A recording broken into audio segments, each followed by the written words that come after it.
আমি জানি আমি যদি ঠিক থাকি, আমি যদি সৎ পথে থাকি, আমার যদি কোনো খারাপ উদ্দেশ্য না না করে থাকি, তাহলে একদিন ফিরে আসবে আমি জানি।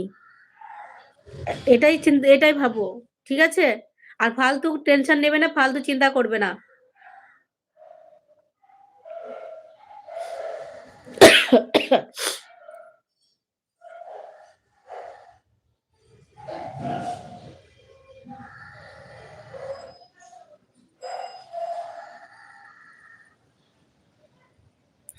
আমি ভগবানের উপর বিশ্বাস রাখো। আমি জীবনে কোনোদিন খারাপ কাজ করিনি, করতেও পারি না। আমি সেরকম মানুষ নই। আমি জানি বন্ধু, তুমি ফালতু চিন্তা করছো, আমি জানি তুমি কেমন। তুমি কোনো চিন্তা করো না, সব ঠিক হয়ে যাবে। যেমন ছিল তেমন হয়ে যাবে, আবার তুমি দেখো।